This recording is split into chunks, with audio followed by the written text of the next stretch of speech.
Brunei, a country of gold. The gold domes are all 24-karat gold plated, yeah. Where the pedestrian is king. I'm the king of the road, boys! I can do this all day! Isang kaharian kung saan napakamura ng gasolina at krudo. A country that's unusual and unexpected. The abode of peace, Negara Brunei Darussalam.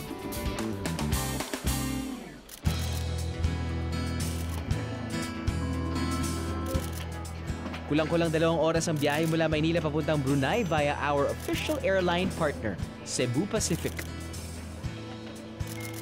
Every other day ang flights papuntang Brunei, once a day at 11:40 p.m. Kaya kung gusto nyo na agad sumabak sa inyong day tour paglapag doon, magbaon ng maraming tulog ha!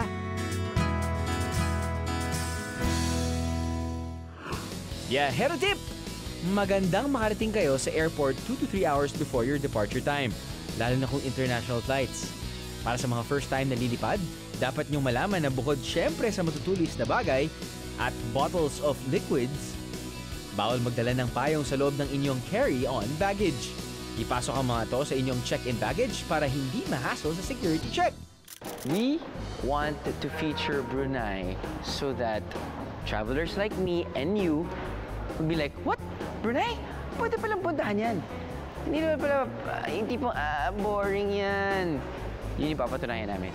So hopefully, mapapatunayan talaga namin ngayon yan.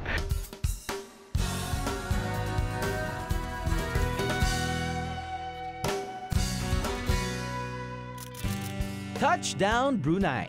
Lobat pa kami lahat hindi dahil sa jet lag, pero talagang puyat ang kalaban dito sa adventure nating to. Brunei is located southwest of the Philippines, in the island of Borneo. Isa ito sa pinakamaliit na non-island nation sa mundo. Pero wag ka, small but terrible to. Because what lacks in land area, it makes up for in wealth. Isa kasi ito sa pinakamayamang bansa sa Timog Silangang Asya. Naging mayaman ng sultanato nang matuklasan nila na may malaking deposito ng langis sa kanilang lupain noong 1920s.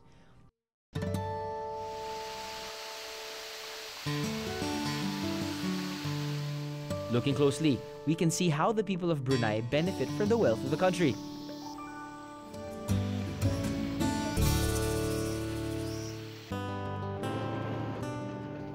Tahimik at payapa ang buhay ng mga tao dito dahil mababa ang unemployment rate ng Brunei. Kung citizen ka ng Brunei at wala kang makitang trabaho, bibigyan ka ng trabaho ng gobyerno. Hint, hint, Philippine government. Mababa ang presyo ng bilihin. Ang 1 litro ng gasolina dito, mas mura pa kaysa sa 1 litrong tubig. Matapos makanakaw ng konting tulog, simulan na natin ang ating Brunei Discovery! Good morning, Brunei. First morning of our trip here in Brunei. At it's my first day here, and I feel like I am in Zamboanga. This is gonna be interesting. Hindi ko alam kung anong mangyayari, but let's find out.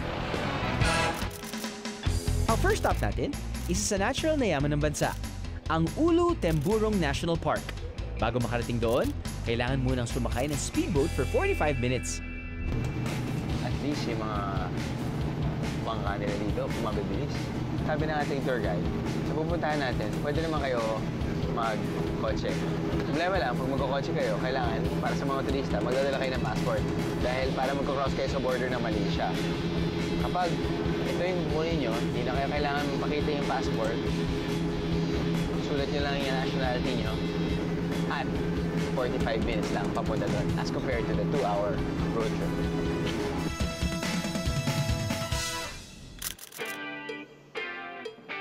After our 45-minute boat ride, it's just another 15-minute drive to reach the jump-off point of Ulu Temburong National Park. Huwag mag-alala kung hindi ka nakapag-almusal dahil naghihintay sa iyo rito ang iba't ibang delicacy ng Brunei. mga biyahero, nandito tayo ngayon sa Ulo Tamburong. Ito yung jump-off point papuntang National Park na pupuntahan natin mamaya. Pero meron tayong tea time or parang snack time na binibigay lahat ng para sa mga turista. At huwag nyo nang tanungin sa akin kung ano yung mga pangalan yan. Lalabas na lang namin yan mamaya sa screen. Ibigay na ako ng kape. Subukan natin yung mga pagkain nila. At ito rin yung specialty nila. Ugat, bila pa. Ganun. Hindi yung sabi.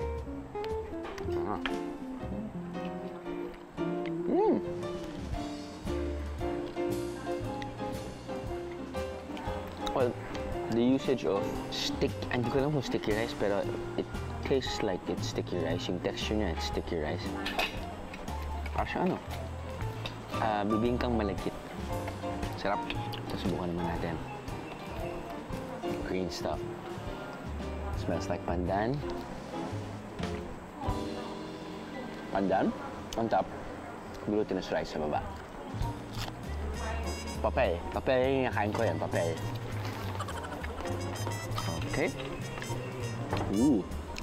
Para siyang crepe. Crepe na green. At sa loob, mukhang may coconut. Mukhang may nyog. Nice. Tama. Yung texture niya, yung green. Yung cover. Yung wrap.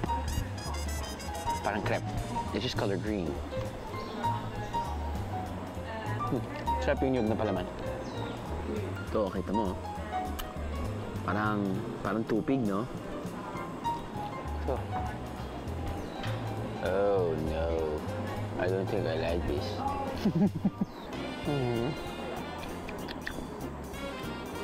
Don't like mama. Don't like mama water, mama. Siguro parang ano siya. Hindi siya snack eh. Glutinous rice, tapos meron siyang maalat na sa loob. Hindi ko alam kung isda ba yun, pero malamang isda. Habol ko matamis eh. Warm up muna ako. Para matanggalin ang takwa. Game na ako. Pero bago pa tayo sumabak sa ating National Park Adventure, iluluto na muna raw natin ang pananghalian para pagbalik natin dito, kainan na naman. Hold on, wait for me, Catherine. Don't start without me. Okay. Okay, so here we have some bamboo chicken and bamboo rice that will be song. And then we take that first. Okay. Rice is already cooked? Rice No, is... not yet. Not yet. So you put in the rice. Yeah. How you cook traditionally is how we cook also in our country. Yeah. The wild ginger also you can eat it. Yes.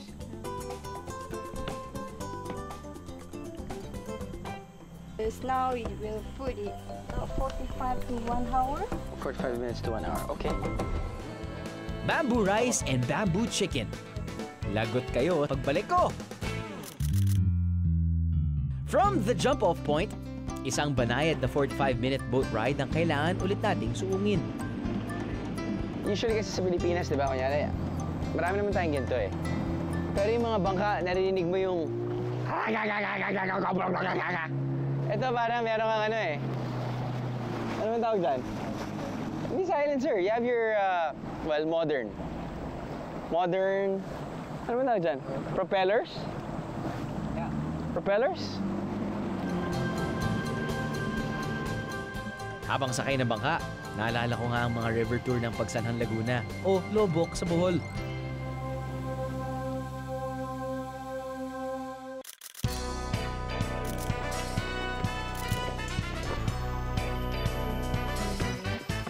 Welcome to the Ulo Tamburong National Park. So roughly will be 200 meters. We'll be going for the bit of trekking, and then the rest will be going up using the steps. Yeah, going up. They say there are roughly nearly 800 steps? steps. Yeah, Cool, going cool, up. cool. So our main target will be the canopy. Yeah, Canopy walk. Kung mapapansinin nyo, ano, yung kanilang national park, yung construction ng kanilang staircase, hindi, pinagkuriputan, tama ba? Kita mo, maganda yung quality ng wood, pagkapako. Ito, straight. Yun lang yung makikita kong difference sa atin. Sa atin, yung pondong ibibigay, naloko na. Una ka na.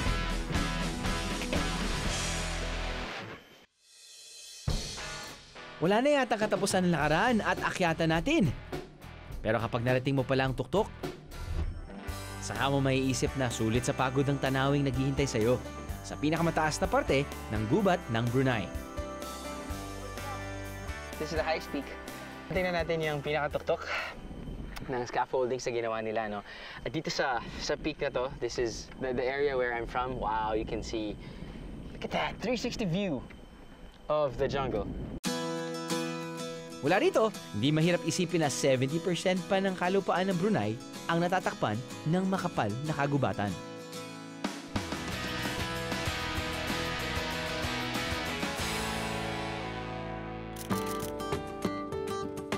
Pero kung hindi mo trip ang mahaba at mataas na hiking, pwede ka rin namang mag-relax at magtampisaw sa mga falls na matatagpuan sa mga gilid ng ilog.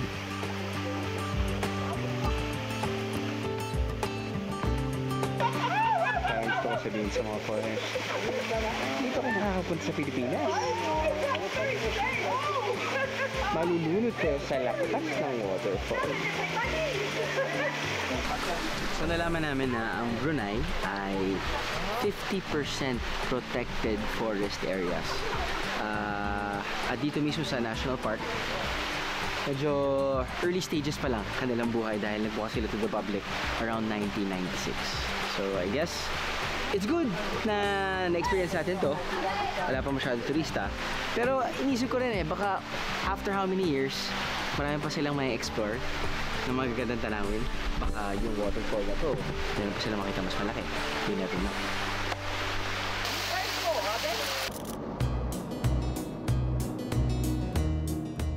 Pwede rin kayong magpaanod sa ilog hanggang makarating muli sa jump-off point kung saan naghihintay ang inyong pananghalian. Tip lang mga biyahero, magpaanod kayo pag medyo malapit na doon dahil tahimik, mabagal at banayad ang agos ng tubig.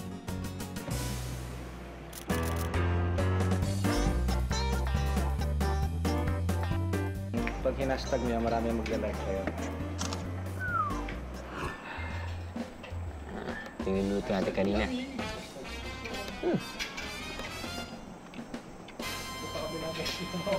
Suman! Ito. Bamboo chicken. Nice. Para siyang tinola. O kasi, meron siyang ginger Ginger. Onion leeks. Manok. Ayos. 32 pesos kada Brunei ringgit o Brunei dollar ang palitan sa Brunei. Pero kung umalis kayo ng Pilipinas nang hindi pa nakapagpapalit ng Brunei dollars, don't worry, dahil karamihan ng mga tindahan sa Brunei ay tumatanggap naman ng US dollars. Nga lang, Brunei dollar din ang kanilang panukli.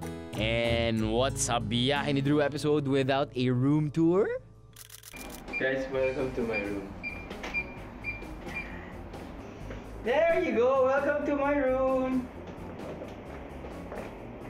Nice bed! Kasya dalawa. Pwede kang magdabot pa na isang bata. The view is the river.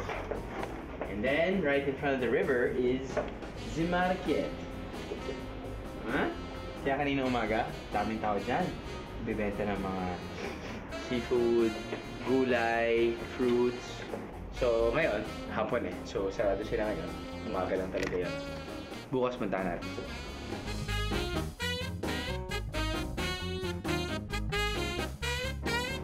Guna ako, guys. Kung hindi naman fancy lodgings ang hanap nyo, marami rin makikitang budget accommodation sa paligid ng bandar. Just across Brunei Hotel for just 30 to 40 Brunei dollars or 960 to 1,280 pesos a night, may sarili ka na kwarto sa HK soon. Pero kung mas mura pa sa mura ang hanap nyo, Ang Youth Center ang para sa inyo. Gobyerno ang sumusuporta rito kaya naman 10 Brunei dollars lang o 320 pesos ang bed space dito per night. Pero tama na ang pahinga. La mierda na! Parang may problema. Friday, 5 p.m. Kung Friday, 5 p.m. sa Metro Manila, siksika na yung mga yung kotse na yan. Traffic na sa EDSA. Kahit di sa EDSA eh. Traffic na dahil nga Metropolitan. Hey, nandito tayo ngayon sa sentro ng Brunei.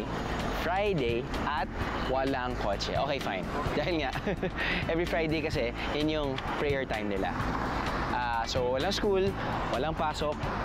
Magre-resume yung offices nila and the school tomorrow. At may nadiskubre pala kami mga biyahero. Hindi lang pala ang sultan ang hari sa Brunei. Dahil sa kalsada, the pedestrian is king. Did you see that? Hindi nila hinaantay na magkaroon ng, well, traffic light or may pedestrian crossing. Basta meron silang makikita pedestrian na who would want to cross, they stop. Okay, let me try again.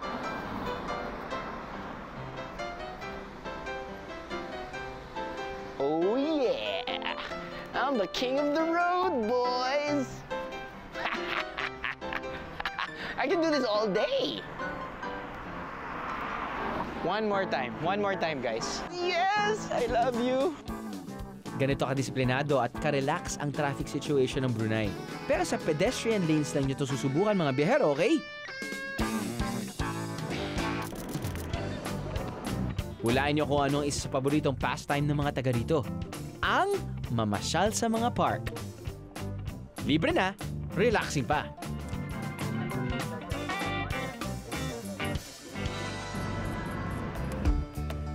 Based on what I've seen so far, the best word to describe Brunei would be relaxing. I mean, chill lang talaga, guys. At dahil relaxation din lang ang pinag-uusapan, let me show you where the rich and powerful relax in Brunei. The Empire Hotel and Country Club. Best marbles being brought in as well as the whole 21 karat gold. Wow. Do they sell alcohol? No. No, not even? Really? Yeah, yes.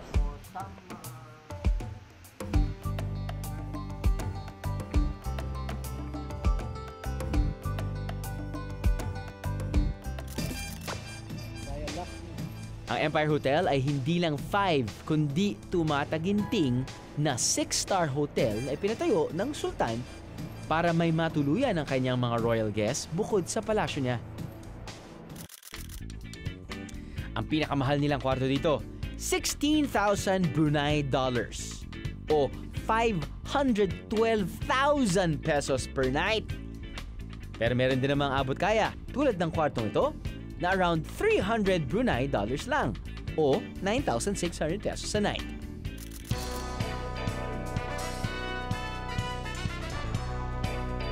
Ito na yung pinakamalaking hotel na nakita ko sa buong buhay ko. I'm keeping my distance. Bakit?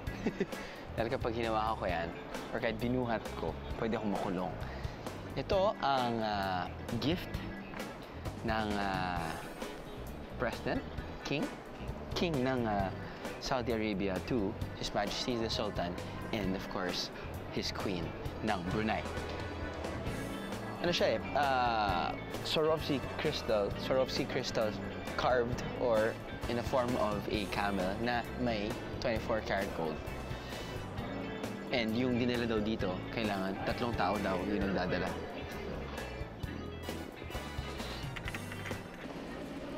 Pagsapit ng gabi at kumalam na ang sikmura mo, punta ka lang sa isa sa pinaka-popular na destination ng mga foodies, ang Gadong Night Market. Sari-saring local food at delicacies ang makikita rito. At kung may 2 Brunei dollars ka o around 70 pesos, siguradong busog ka na. Naalala ko yung nag-feature kami ng mga pagkain sa Malaysia. Stricto sila. Magkakita na sila ng camera, parang, oh, dito sila parang, yeah, sure. Meron silang fried chicken or fried whatever. Tapos in different sauces. May spicy, may mild, may sweet. Ooh, kebab. Kambing. Ay, walang ay. Chicken curry, chicken curry. The best in Brunei, Bruneian food, like nasi lemak. Nasi lemak. Yeah, What's inside nasi lemak? yeah. Nasi lemak inside we have manok, there's a chicken, Chicken. beef, tahai. Tahai means fried fish with the spicy hot chili. So it's already a meal. Yeah. Just a bit. Chicken. Can you also put this one? Okay, sure. There you go. Alright. How much for that? It's only $2. $2. Ang pangalan mo? Ako pangalan ko si Drew. Ako Bella. Bella! Hello, Bella! Salamat! Very good. Thank you. Kanina naghanap ako ng table, pati chairs, kung saan kami kakain. Apparently, wala. So, usually, mga tao bumibili ng pagkain at inuwi na nila. Or saan sila pupunta, bahala na. Pero ngayon, medyo gutom na din ako. Military style na pachong.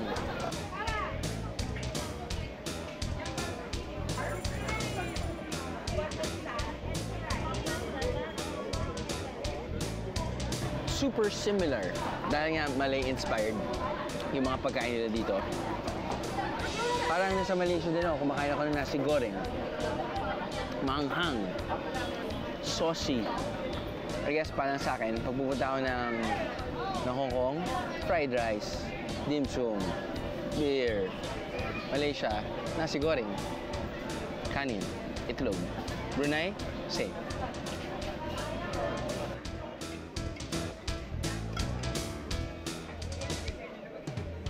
Second day namin sa Brunei, and this time, we'll go on the city tour around Bandar Seri Begawan, Brunei's capital city.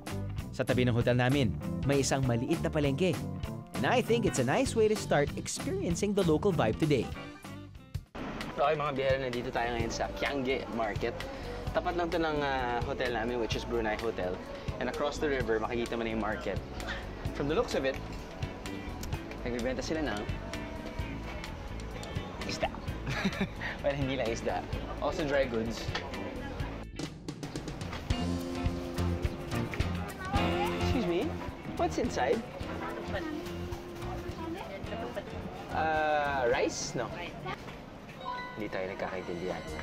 So, hanap tayo ng Pilipino. Yung Pilipino na nakakaintindi ng kanilang salita. Now, okay, man, this is gonna be a lucky guess kasi sabi ko nga sa inyo, yung mga locals dito, mukha din mga Pinoy. Excuse me, nagtatagalog po kayo? Ay.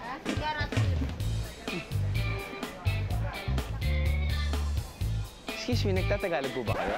Yes, sir. Yes! Hello po. Hi, good Kamusta morning. po? Ano mo pangalan nyo? Mabuti, si Florence Florence. Ebor. Teka. Ebora. Very familiar name. Yung segment producer namin kasi si Alan Ebora. Kasama namin yan eh. Might be, Baka close relative. Close relative. Acquaintance siguro. Gaano katagal na ho kayo dito? 4 years, sir. 4 years. 4 years. 4 years na din ho kayo nagtatrabaho 4 dito. years na. Actually, kaya rin ho kayo, naghahanap ng Tagalog kasi hindi sila marunong din mga ibang local dito, hindi marunong mag-English po eh. So, pwede niyo po ba akong tulungan na mag-translate? Pwede. Marunong ho kayo? Medyo Nakakaintindi kayo na kahit pa man. Sige, balik po tayo dun sa ano. Okay lang po ba? Baka busy ho kayo. Okay lang. Okay lang? Ayos. Ayan po. Hello po. Hi, I'm back. What did you say again? Ketupat. Ano po? Pagi. Ano po ibig sabihin nun? Ketupat is ang ating yung katumbas nung Puso. tamales. Tamales. Tamales, yung suman. Yung suman. So, Ang laman yan, bigas. laman niyan bigas. Meron bukod sa bigas, meron po bang ibang kasama? may iba-iba silang mga flavor dyan. Pwede rin nilang Pwede palamanin. rin palamanin. Okay. Pwede rin namang i-pick up yung mga salita nila. Bakit po? Similarity ng ating salita. Halos almost 30% ng root word nila common to ours. Talaga? Katulad ng ano po? Tulad halimbawa ng chicken, manok. Manok din! Manok. Manok din sila! Kambing, kambing. Kambing din! Di malapit lang talaga. Malapit. Tapsilog. Tapsilog din. Hindi, wala silang Wala tapsilog. silang tapsilog. Wala silang tapsilog. On to our city tour! Sa pagmamasid sa paligid ng syudad, ilan sa mga istrukturang nangingibabaw ang matatayog na moske. Islam ang official religion ng Brunei at ilan sa mga moske dito ay pinatayo pa ng mga sultan at tila binalutan ng ginto. Alright mga biyero, nandito tayo sa tapat ng Jami Asri Mosque. Ito yung pinakamalaki, I guess, most number of domes. As you can see, sabi nga ng tour guide namin ay yung kanilang design ay very modern na. Bruneian and Islamic themed design. Unfortunately, no cameras inside. So yung mga travelers, pwede lang mag-picture-picture sa labas at hindi sa loob.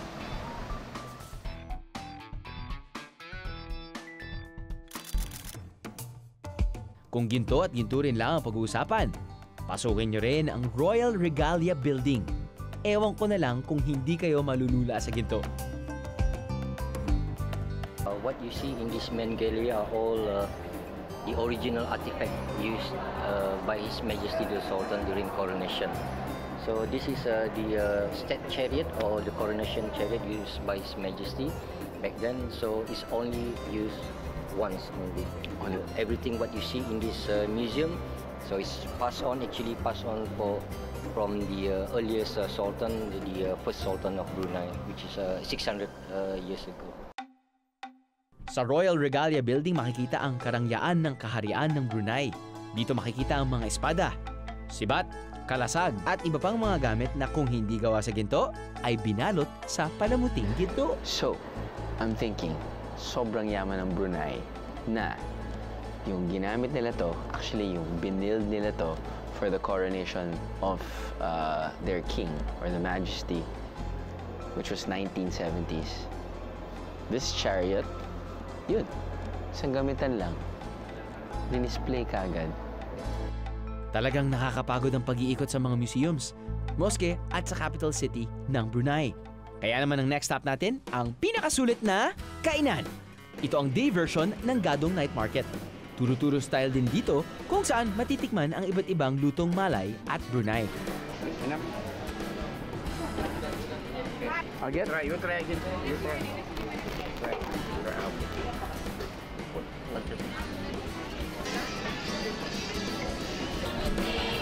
Okay mga bihero, well, ano naman tayo di ba? Yung theme naman natin ng travel show natin is traveling on a budget. So kapag pupunta kayo dito sa Brunei tapos ng on a budget kayo, ayun yung kumain sa restaurant. Katulad ng night market na pinuntahan natin kagabi, ang style dito ay turo-turo. Meron ka ng meal. When I say meal, kanin, gulay, karne, fish for $2. Yeah, $2 here in Brunei is equivalent to around 60 plus pesos. Not bad. Problema lang, hindi na mainit yung pagkain.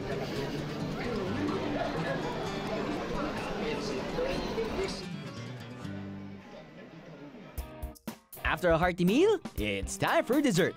At para masampulan ng iba't ibang Brunei pastries, nagpunta kami sa Tarindak Deseni, isa raw sa pinakasikat na restaurant sa Brunei. Mga bihero, nandito tayo ngayon sa tinatawag nilang Tarindak Deseni. We are on the second floor at from this area, matatanaw natin yung tinatawag nilang Water Village. They serve, of course, a mixture of cuisines. You have Brunei, Malaysian, Indonesian. Quite similar kung ano yung kinain natin dun sa mga night market or yung turo-turo. Apparently, itong mga pastries na to ay steamed.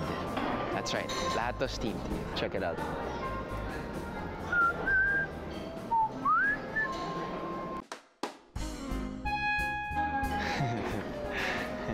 like the fact na hindi tayo pinapansin ng mga taong kumakain dito. Galing, I love it. Okay, ano unahin ko? Sundan natin ang rainbow color. Roy G. Biv. Red. Ito yung malapit sa red. Pink.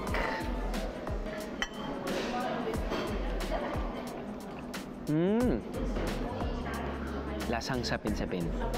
Yun yung lasa niya. Nothing too strong, nothing too sweet. Munggo.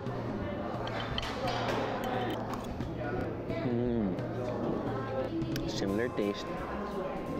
Similar texture. Lagyan mo lang ng munggo. Orange.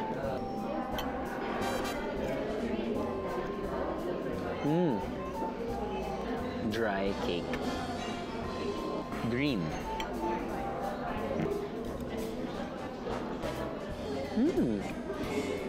Tastes the same. Ito. Please God. Sana may lasa to.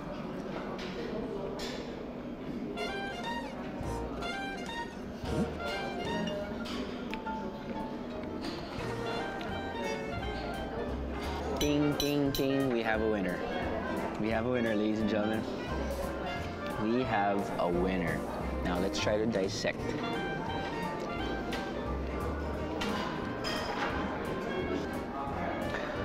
Niloloko niya ako eh. Dahil yung kulay niya, yung itsura niya, hindi yun yung lasa niya. Gets? Parang lasa niya cookie dough. Parang butterscotch. Pero, mukhang may ginamit silang kalabasa. Pero hindi siya kalabasa. But I like it. Okay. This is it. Remember the colors. Color kalabasa, color pandan, o avocado. Kung pupunta kayo dito, ito yung titikman nyo. This one. Time for coffee. Malapit ang kulturang Brunei sa kultura ng Malaysia. Pati na ang pagkain, may pagkakapareha. Kaya hindi ka mahihirapang maghanap dito ng sikat na Malaysian specialty, tulad na lang ng teh tarik at roti canai.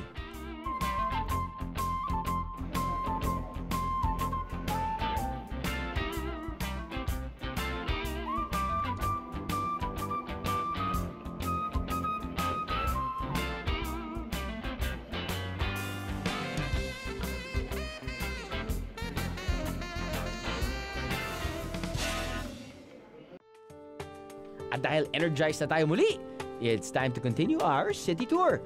This time, we travel back in time kung saan daw nagsimula ang Brunei, sa Water Village. Ito ay sa mga pinakamalaking water villages in the world. Nakikita niyo mga bahay on stilts, yung mga nakatira dyan. So apparently the government is supporting, this water village. Okay sa kanila na mga taong tumira dito at i-preserve yung mga structure.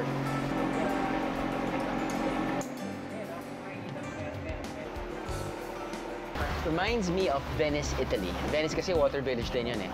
Pero ang difference lang ng Venice, maamoy doon. At least dito walang amoy. Humigit kumulang 20,000 tao raw ang naninirahan sa Kampong Ayer Water Village.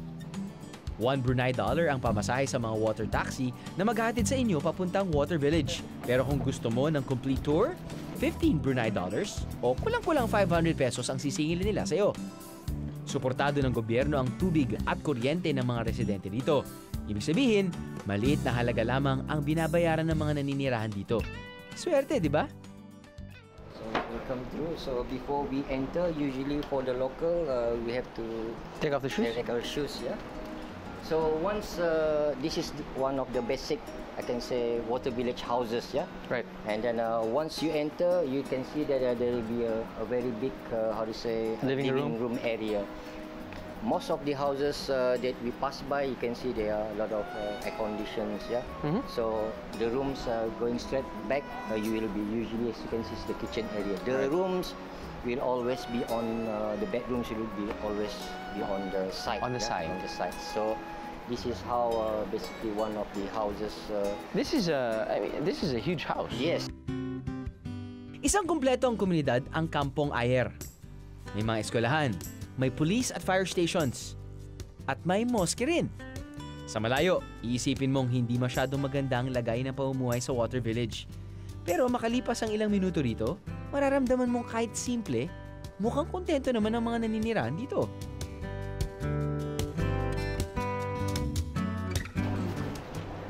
Wala lang, astig lang isipin na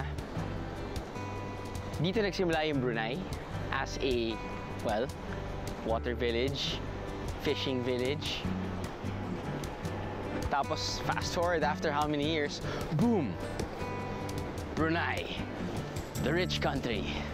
Sobrang baba ng gas because they have so much, diba? But ang okay lang yan dahil the government still tries to preserve kung saan sila nanggaling, which is here.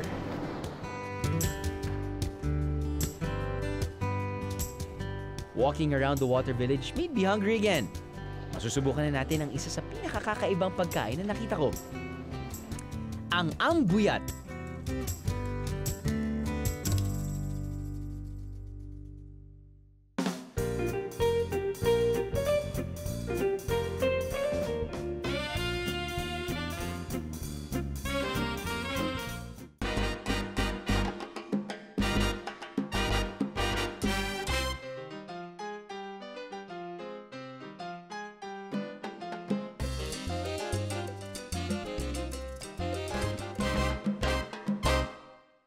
Meron tayong feature na pagkain na traditional Brunei food. This one, ladies and gentlemen, ito yung tinatawag nilang ambuyat.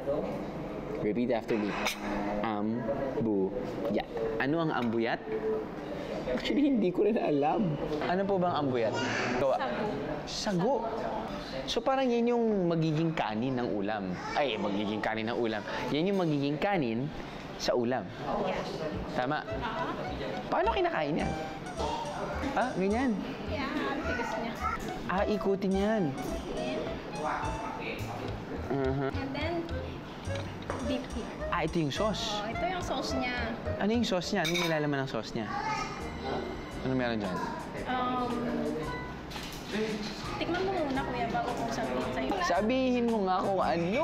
Kaya ka nga nandito sa harapan ng camera. Eh, gusto ko munang tikman mo. Hindi! Go! Show namin to. Ano nga nasa loob? Kainin mo muna. Hindi. Kung sasabihin. Durian. Alan. Alam mo problema niyo sa akin? Alan. Meron naman ibang hindi ko yan. Bakit pa nagsubok pa? Yun. Ito. Hindi naman nakikita yung ambuyat niya. Alam mo, hindi magandang relasyon natin ngayon, ha?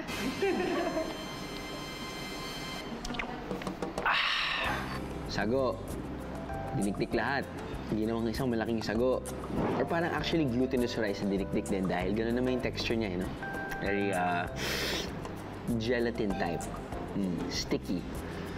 So, kind of odd na ito yung magiging kanin or yung carbohydrate source mo. But this is their traditional food.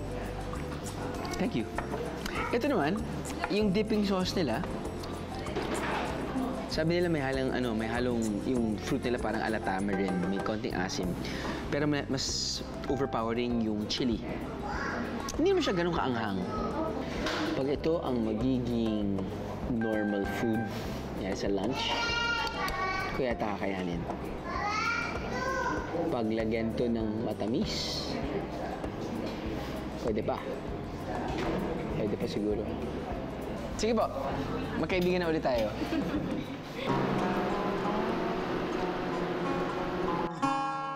Sometimes, as a traveler, you just want to enrich yourself with the culture, how they go about with their lives. You know, it's not usually yung mga adventure tripping, di ba? Ito yung parang, Kaya parang stress-free sila. No? Mapapansin mo yung pamumuhay na stress-free, walang traffic. And then you realize kung bakit nga sila stress-free because their government is efficient, you know? Yes, walang alcohol, but maybe that's also one of the reasons why they're, you know, stress-free. I'm happy. I've featured Brunei, and that's the truth. Now, I even miss the Philippines more. And that's the truth too. O minsan, masarap bumisita sa isang lugar na hindi pa napupuntahan ng marami. Through your experience, you become other people's virtual tour guide, lalo na kapag narinig nila ang mga kwento at nakita nila ang mga litrato mo.